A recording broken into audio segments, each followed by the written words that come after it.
Bonjour à toutes et à tous. Alors c'est vrai, aujourd'hui on se retrouve pour un débat autour de la situation actuelle en Turquie. À l'heure où on parle, il y a les étudiants qui continuent de manifester dans leurs universités, dans de nombreuses villes du pays, malgré une circulaire gouvernementale là qui est tombée lundi, qui menace l'ensemble des personnels, des professeurs et des étudiants de licenciement et d'expulsion si jamais ils participent aux manifestations. On va commencer par adresser notre solidarité tout entière avec celles et ceux qui combattent aujourd'hui le régime d'Erdogan et des manifestations qui résonnent avec nos propres combats ici en France, alors que ce même Erdogan vient d'apporter son soutien tout particulier, son soutien internationaliste même on pourrait dire, à son homologue d'extrême droite française, Marine Le Pen, qui vient d'être condamnée. Je suis Marine. Alors, d'un côté comme de l'autre de la barricade, on est conscient que la lutte, elle se joue à l'échelle internationale. C'est pas pour rien si les manifestants serbes ou grecs regardent aujourd'hui du côté de la Turquie et inversement. Nous allons donc essayer de comprendre ce qui se joue aujourd'hui en Turquie, ce qui a poussé Erdogan à tenter son coup de force, sa tentative de mise en place d'une dictature, discuter des forces, des limites et des perspectives de la mobilisation en cours, avec évidemment les limites des informations dont on peut disposer en France. Alors tout d'abord, Erdogan, il vient pas de n'importe où. C'est un pur produit du développement capitaliste en Turquie. Le courant islamiste, il existe en Turquie depuis les années 60, alors que les classes dirigeantes turques, elles cherchaient un moyen de contenir le développement des organisations ouvrières et socialistes. La Turquie, qui profite alors des capitaux étrangers, principalement occidentaux, est en effet à ce moment-là en train de s'industrialiser et il y a une classe ouvrière combative qui prend le chemin des grèves. Le ralentissement de l'économie dans la seconde moitié des années 70 va provoquer d'ailleurs son lot de mobilisation ouvrière et une fermentation politique, aussi bien dans la classe ouvrière que la jeunesse, au point où l'armée turque va effectuer un coup d'État en 1880 après en avoir reçu l'autorisation des États-Unis.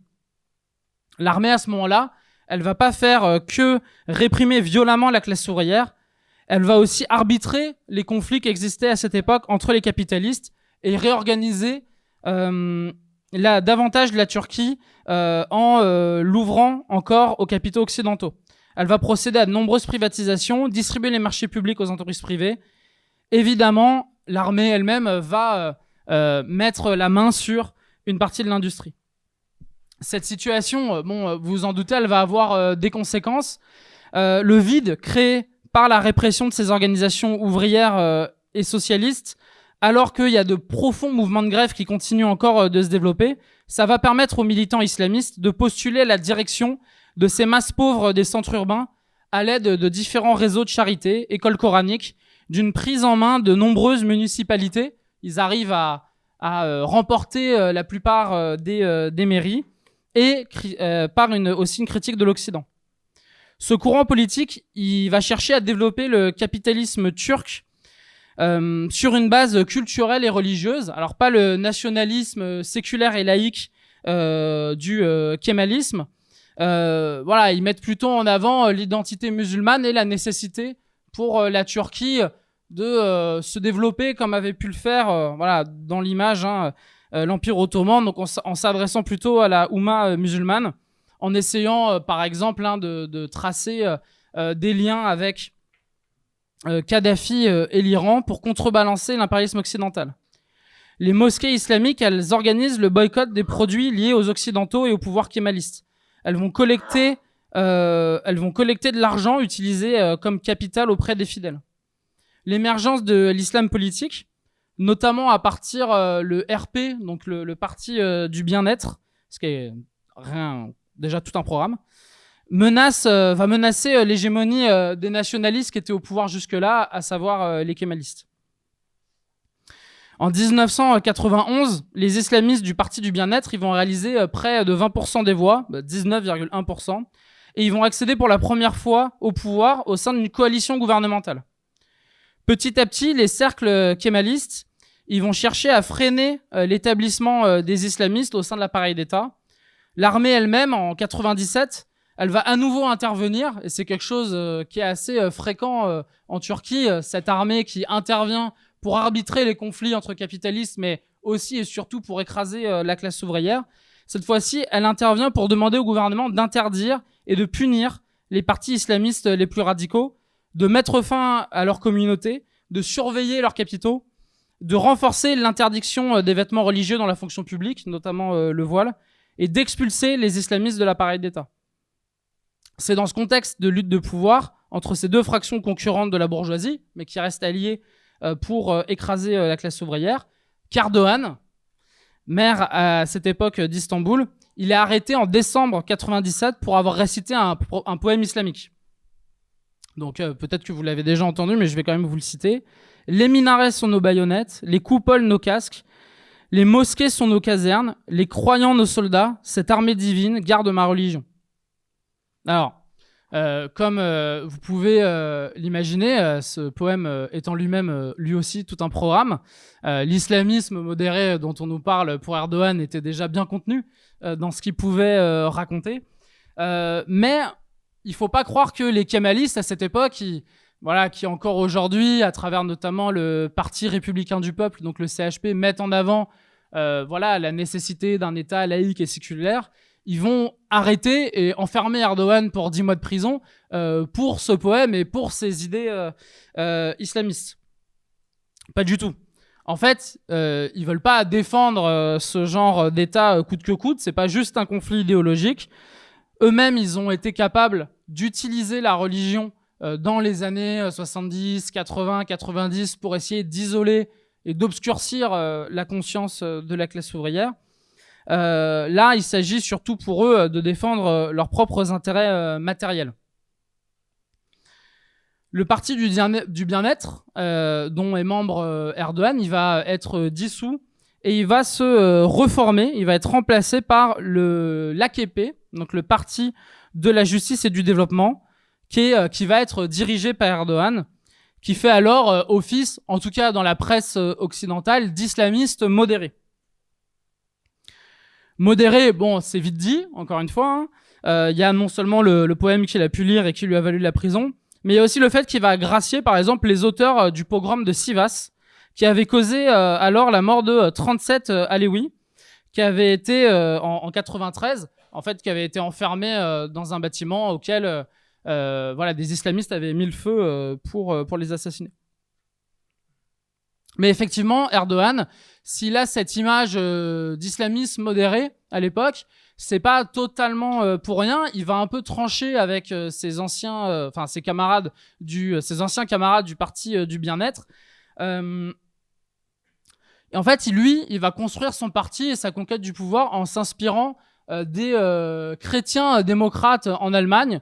Donc l'idée que on va mettre en avant la démocratie, on va mettre en avant la conquête des municipalités, la religion, l'islam, pour essayer de faire une contre-culture aux nationalistes, mais aussi, et c'est ça qui va un peu changer par rapport au parti du bien-être, se tourner vers l'Occident, se tourner vers les États-Unis. Erdogan, il va être un des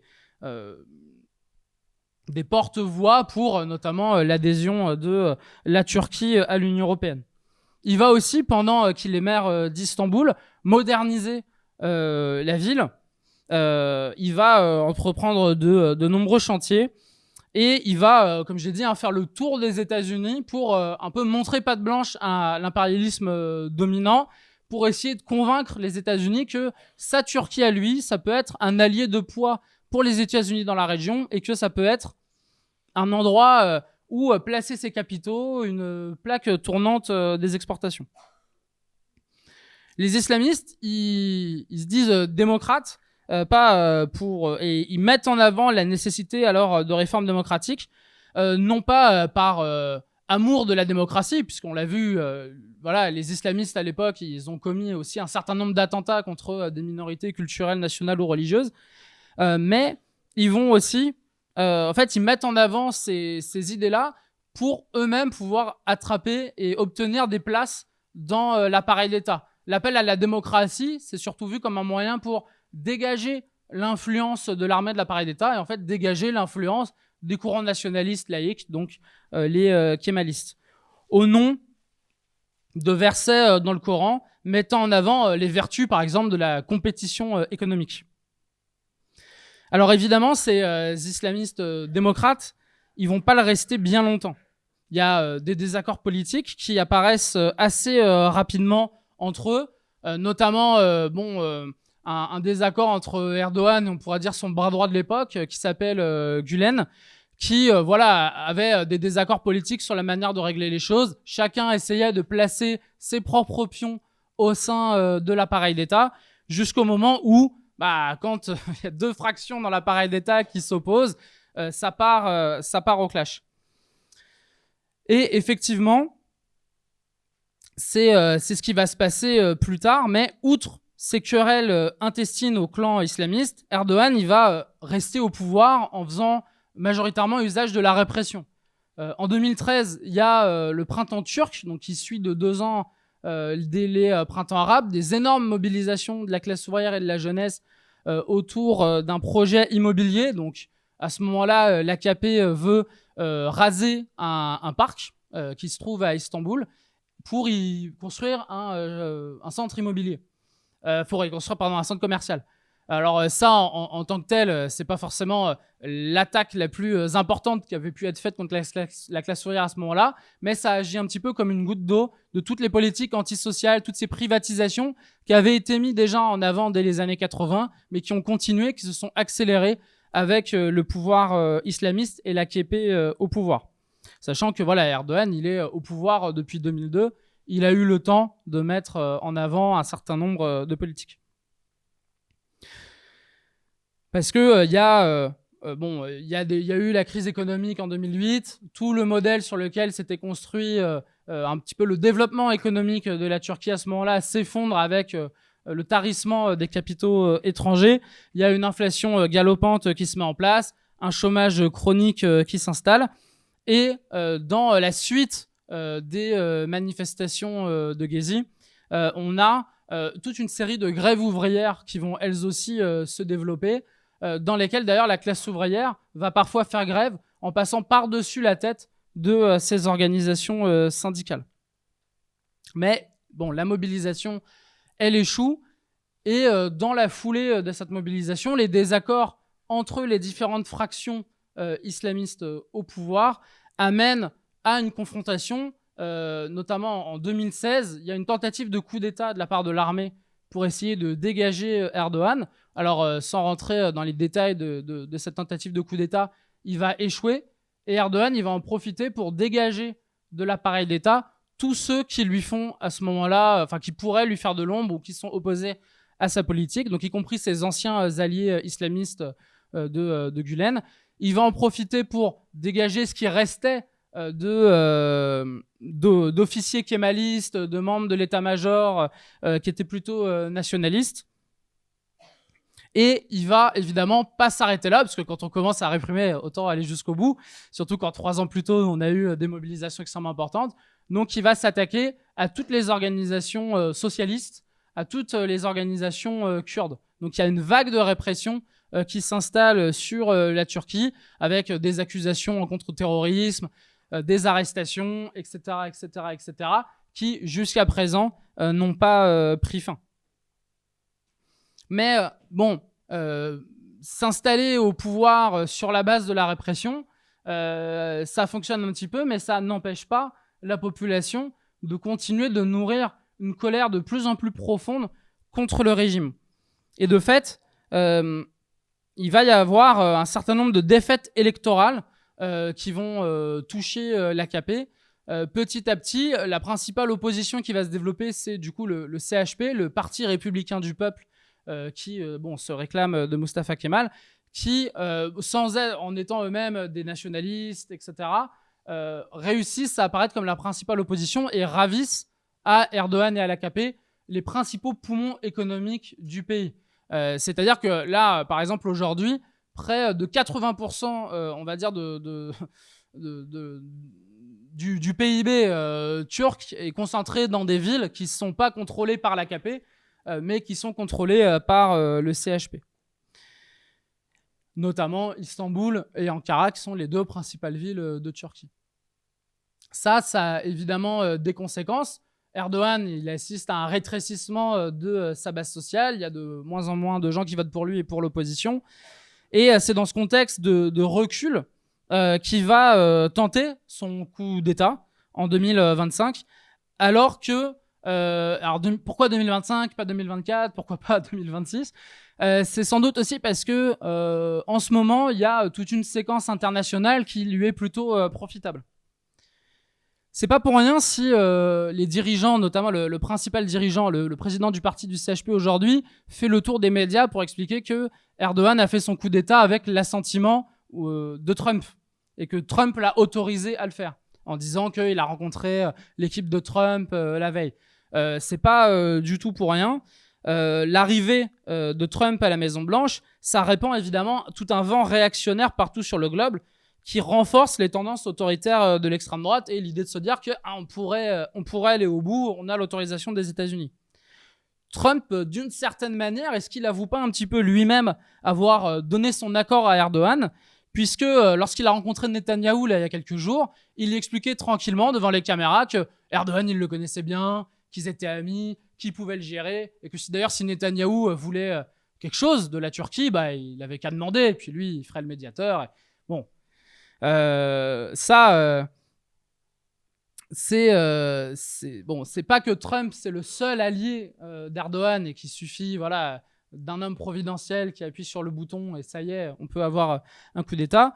En fait, il y a quand même une certaine réorganisation en ce moment que tout le monde observe du monde impérialiste d'une certaine manière.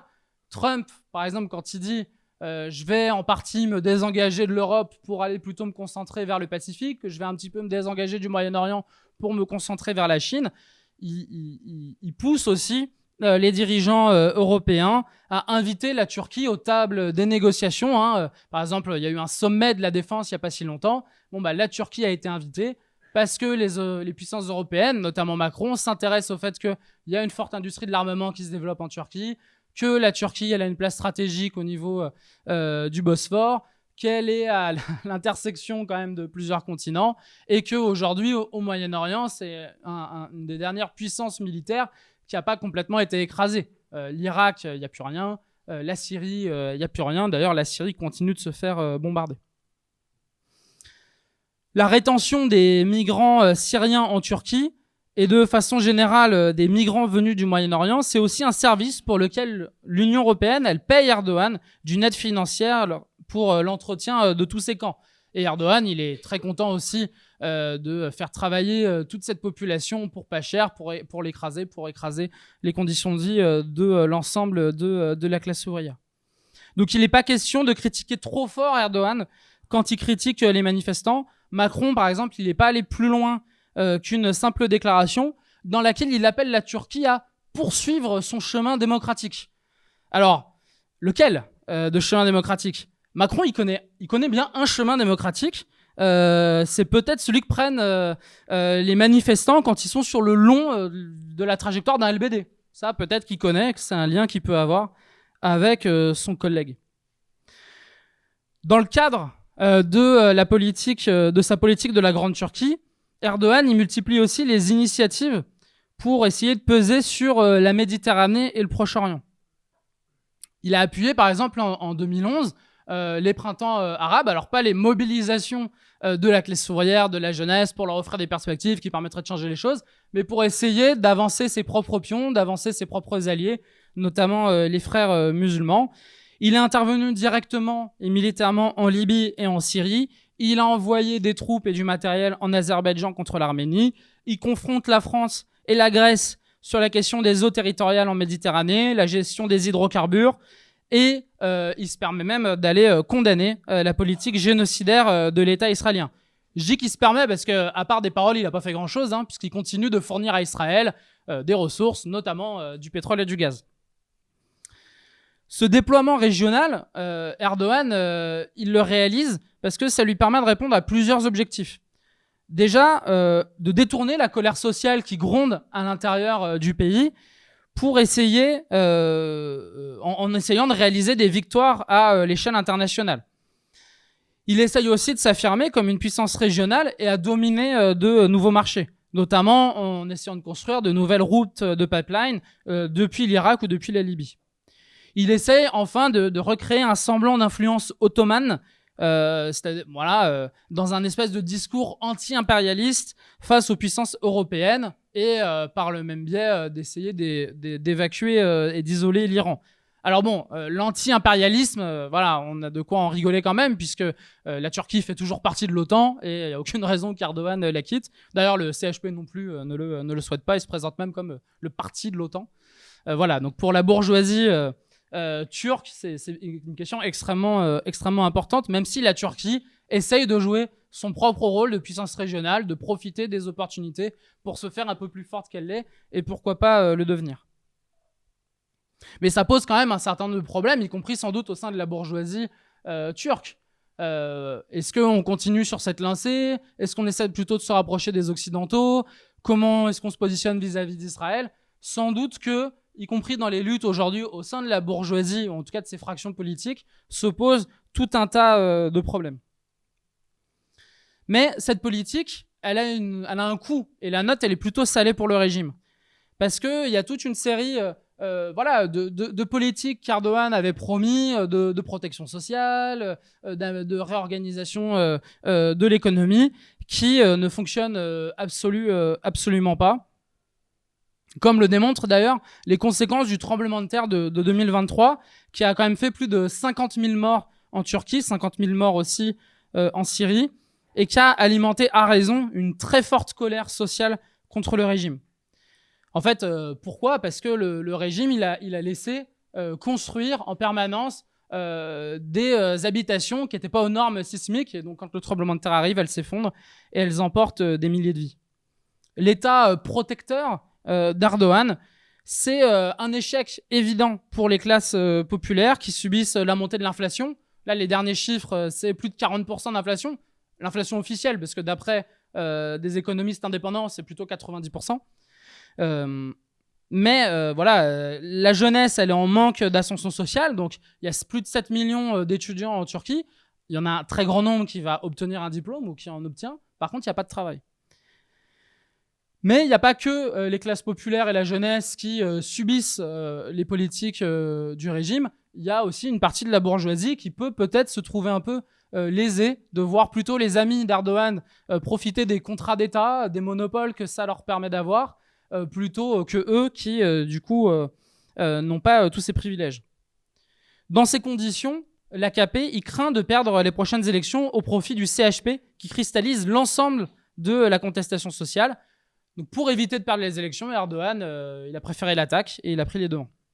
D'où les arrestations des principaux dirigeants du CHP, dont Ekrem İmamoğlu, donc maire d'Istanbul, alors que celui-ci devait être confirmé comme candidat aux élections présidentielles de 2028, à la suite d'une primaire qui a quand même réuni plus de 15 millions de personnes.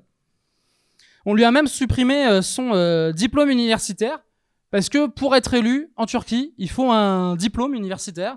C'est une forme de nouveau suffrage censitaire. Voilà, si t'as pas de diplôme, tu peux pas. Donc, les candidats ouvriers, il faut espérer qu'ils arrivent à choper un diplôme avant.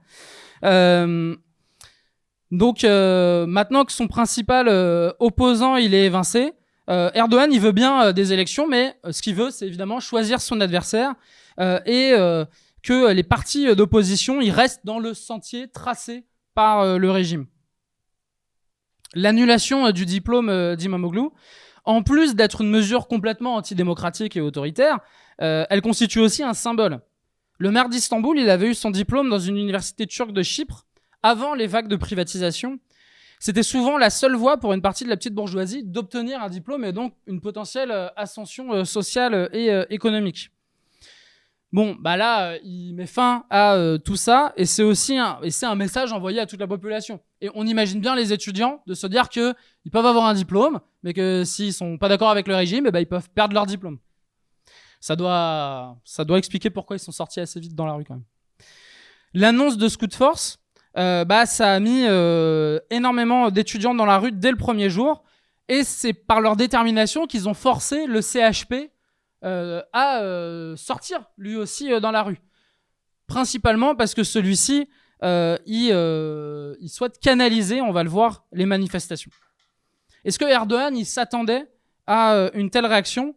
C'est difficile de le savoir. En tout cas, cette mobilisation, elle continue aujourd'hui, presque un mois après le retour des premières manifestations. Et on commence à voir que certains militants d'extrême gauche socialiste commençaient aussi à sortir de prison, comme le dirigeant du DIP, mais on en parlera dans la discussion, qui est aussi président d'université, etc.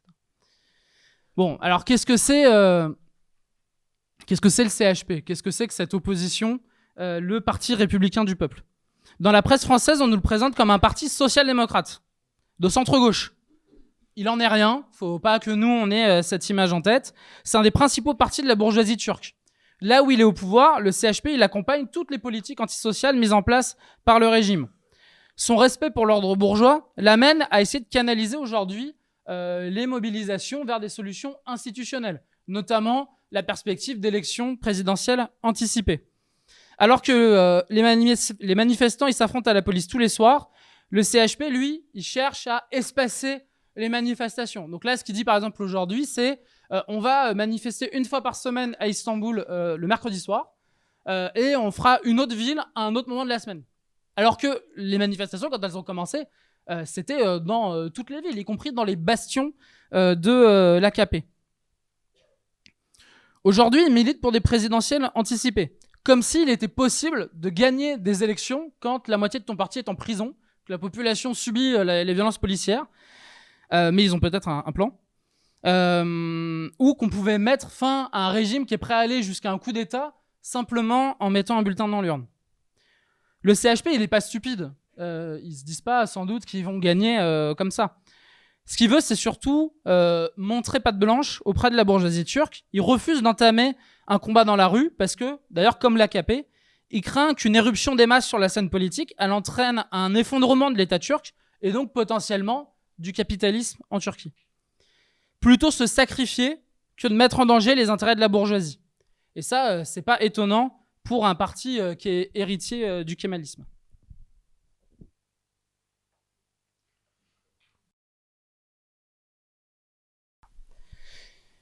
Alors, bon, qu'est-ce que c'est que le CHP? Qu'est-ce que c'est que le kémalisme?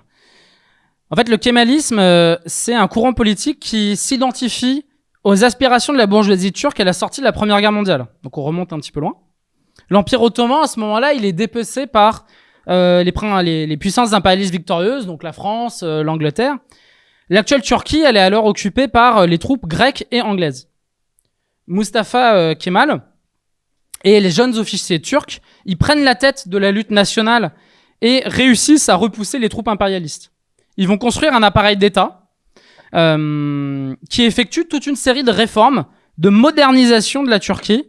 Donc ils vont utiliser l'alphabet latin, ils vont piocher dans le droit suisse pour le commerce, dans le droit français pour le civil. Ils vont fonder des écoles d'ingénieurs basées sur le modèle existant en Allemagne. Ils vont déployer toute une politique de sécularisation du pays. La Turquie, elle vit une sorte de révolution par le haut, dans laquelle la bourgeoisie turque, elle cherche à se donner les moyens de sortir du sous-développement et du statut de semi-colonie dont énormément d'autres pays ne vont pas réussir à sortir.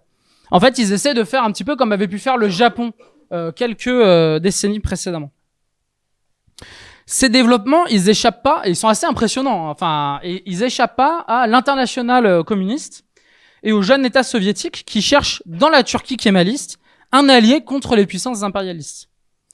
Alors, il est parfois nécessaire de s'allier au diable et à sa grand-mère, mais l'internationale de Lénine, elle va pas simplement dire on s'allie à Mustafa Kemal, elle va essayer en même temps de construire un parti communiste en Turquie, malgré d'ailleurs les tentatives de répression assez importantes du jeune État turc.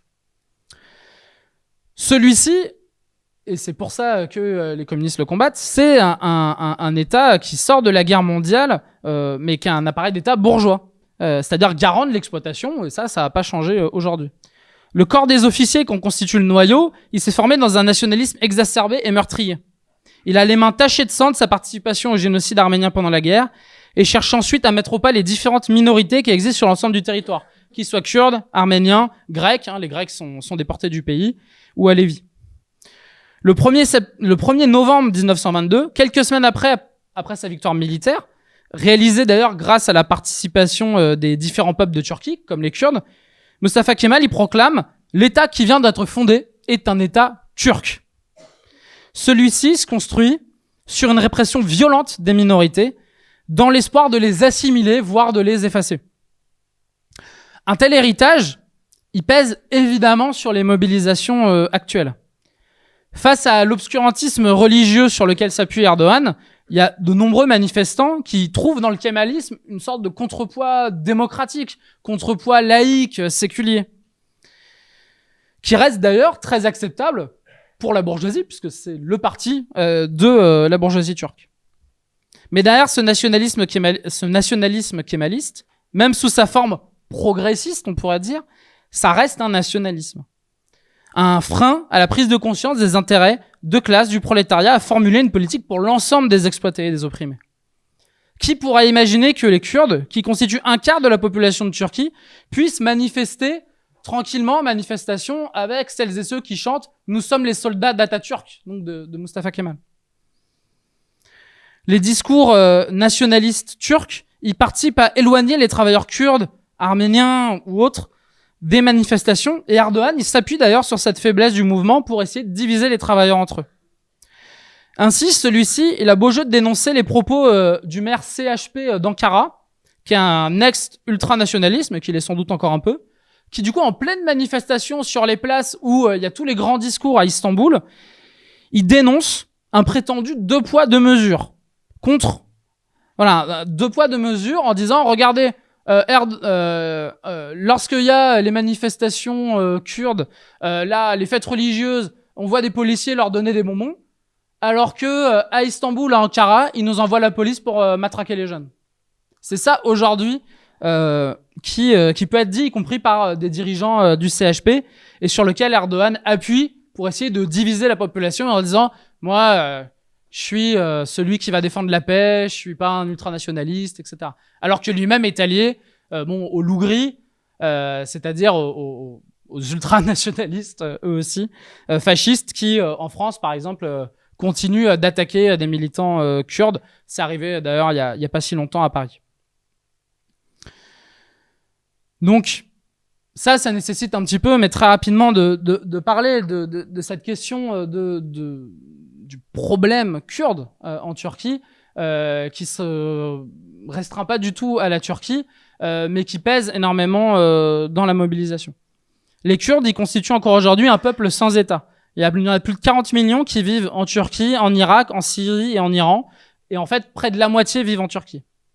Ces différents États, ils renient depuis des décennies les droits nationaux des Kurdes, leur interdisant de pratiquer leur langue en public, de fêter leurs fêtes culturelles, etc.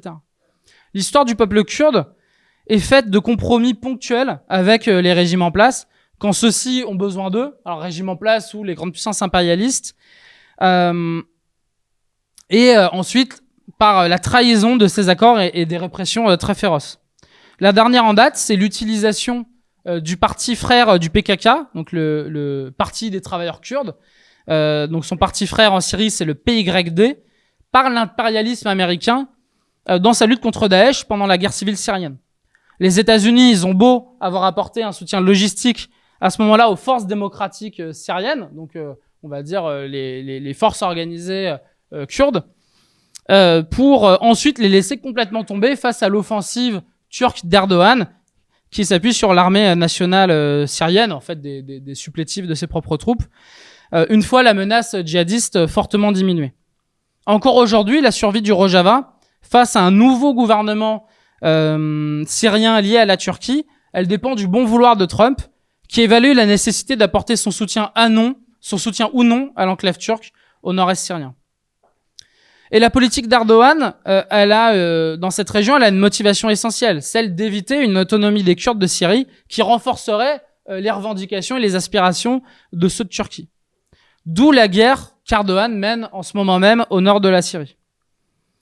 En même temps qu'il mène cette guerre, Erdogan, il vient d'obtenir un renoncement à la lutte du fondateur du PKK, Öcalan. En échange duquel le PKK, s'il rend les armes et qu'il se démilitarise, pourrait peut-être obtenir une place respectable ou normale, légalisée, dans la vie politique turque, sachant que pour l'instant, il est totalement interdit, illégal, condamné comme terroriste. Erdogan, il manie pas que le bâton, il manie aussi la carotte. Et mis en difficulté par le CHP et souhaitant modifier la constitution pour briguer un troisième mandat présidentiel, Erdogan, il entreprend des négociations avec les partis kurdes, dont le PKK. Dans l'espoir que ceux-ci, en espérant obtenir ce fameux processus de paix, ne participent pas aux manifestations contre le régime et restent neutres. Alors aujourd'hui, on n'a pas, il y avait une rencontre entre l'AKP, le gouvernement et le PKK. On ne sait pas évidemment ce qu'il en est sorti. Peut-être qu'il y a des camarades qui ont déjà l'information.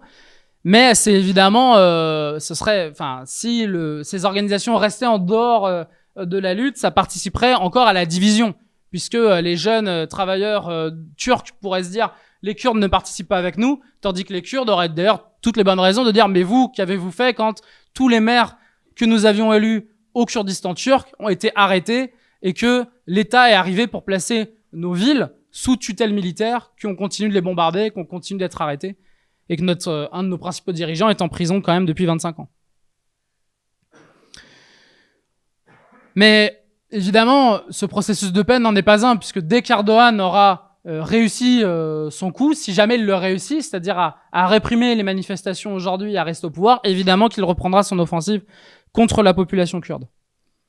Mais heureusement, cet attentisme des organisations nationalistes kurdes n'empêche pas des milliers de jeunes et de travailleurs kurdes de manifester en ce moment, y compris en France, malgré le nationalisme présent dans les manifestations et les tentatives de l'extrême droite d'isoler leurs revendications nationales.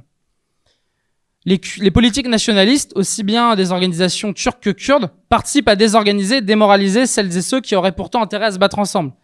Les Kurdes, ils peuvent en vouloir... Voilà, bon. Donc on va voir comment ça va évoluer. Et bon, on peut un peu se demander aussi où en est la mobilisation aujourd'hui. Depuis lundi, voilà, les manifestations étudiantes, elles ont repris dans une grande partie des universités où le mouvement avait débuté.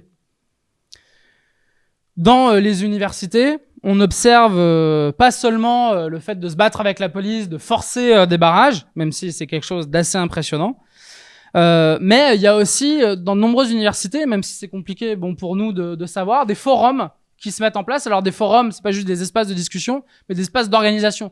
Un peu comme pour nous des assemblées générales. Mais c'est quelque chose, ça fait longtemps que ça n'a pas existé.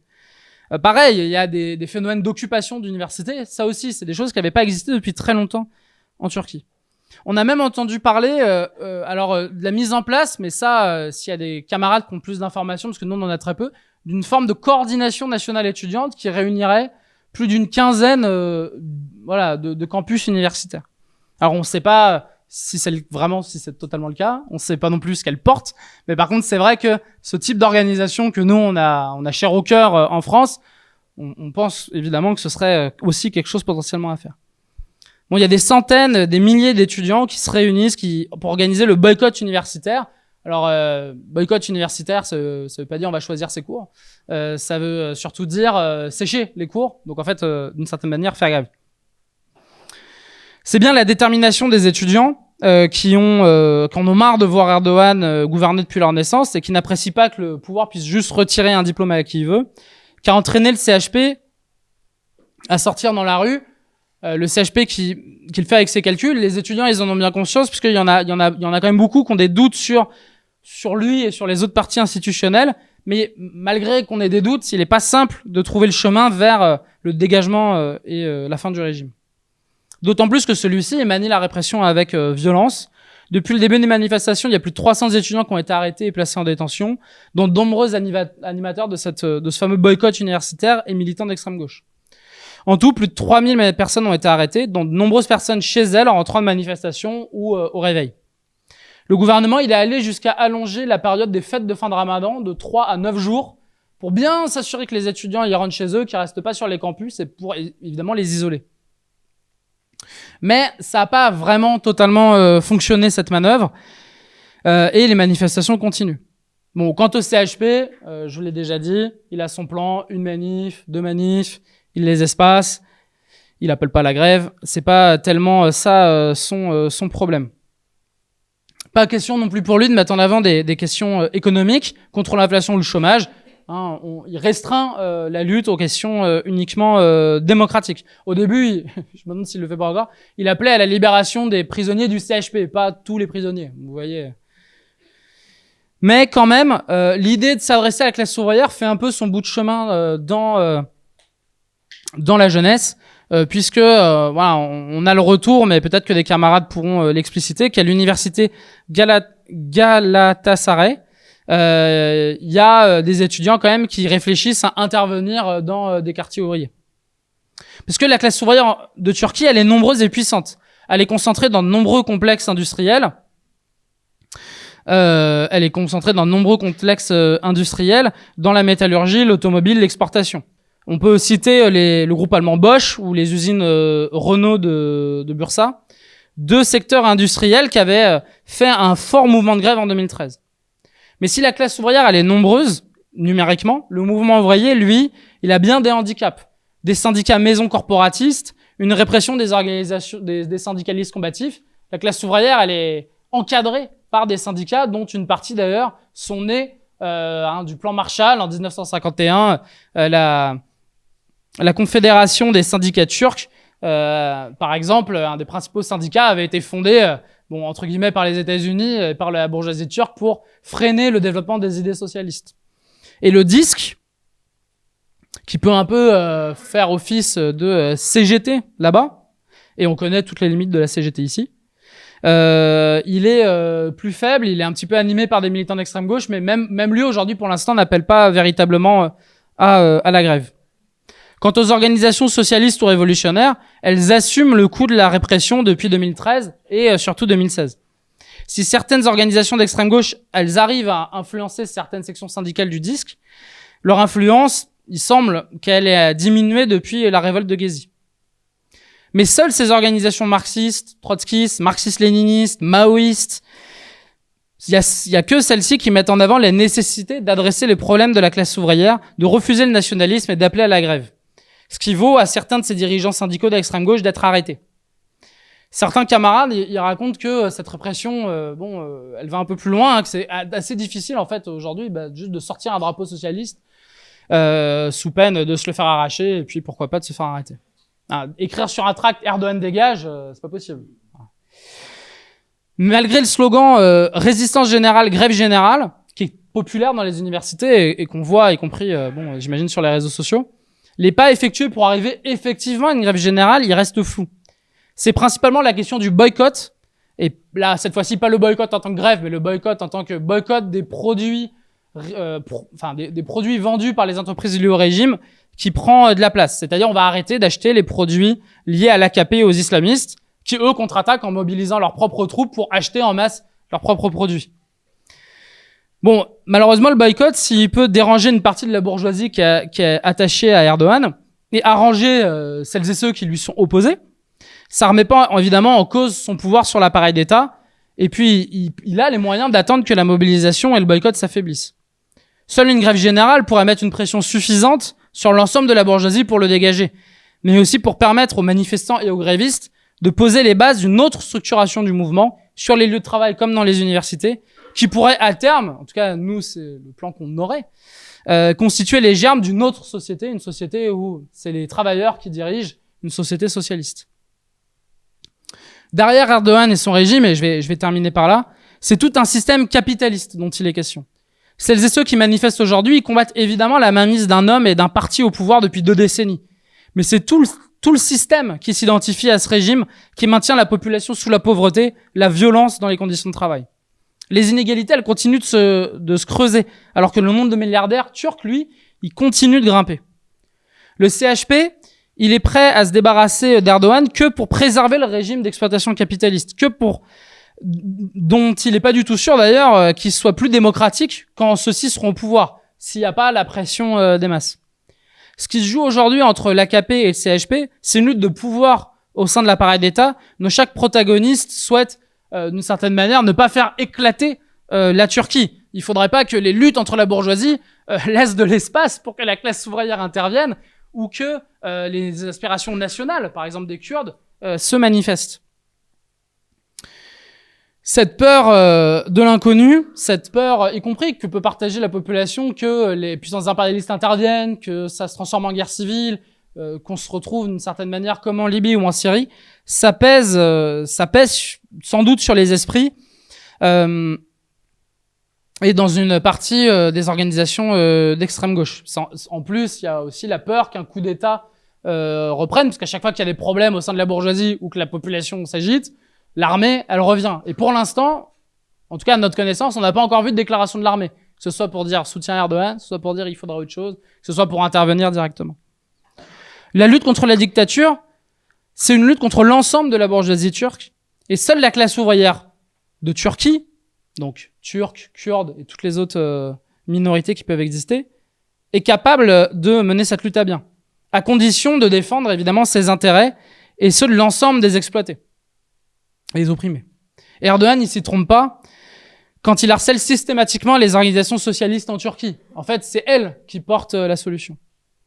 Un mouvement, voire une victoire de cette classe ouvrière, turque ou kurde, entraînerait des conséquences bien au-delà des frontières de la Turquie. Alors on pense évidemment à la Syrie, à l'Iran, mais aussi en direction des Balkans, où la Serbie et la Grèce connaissent déjà de forts mouvements sociaux, des mouvements de grève générale encore aujourd'hui.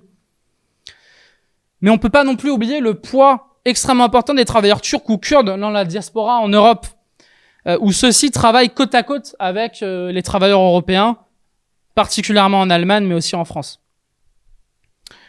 La mobilisation actuelle en Turquie, elle se trouve dans un moment charnière pour les prochains jours et les prochaines semaines.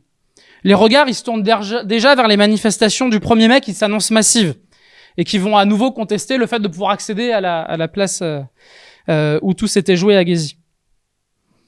La répression, est-ce qu'elle va réussir à casser la détermination des étudiants? Est-ce que ceux-ci vont réussir à se lier, à se tourner vers les travailleurs et les entraîner par-dessus la tête des organisations syndicales qui cherchent à les freiner? On n'a évidemment pas les réponses à ces questions, mais nous, ce qu'on essaie de faire ici, c'est participer à la construction non seulement d'un mouvement de solidarité internationaliste qui puisse s'apporter par des images, des actions, voilà, peut-être une forme de réconfort, de solidarité, mais aussi ce qu'on essaie de construire, c'est un parti communiste révolutionnaire international qui soit à même de proposer des perspectives socialistes à la mobilisation là-bas. Donc si jamais vous vous retrouvez dans ces perspectives, nous on vous invite à prendre contact avec nous pour préparer les suites. Alors pas directement en Turquie évidemment, mais au minimum ici. Et on peut passer désormais au débat.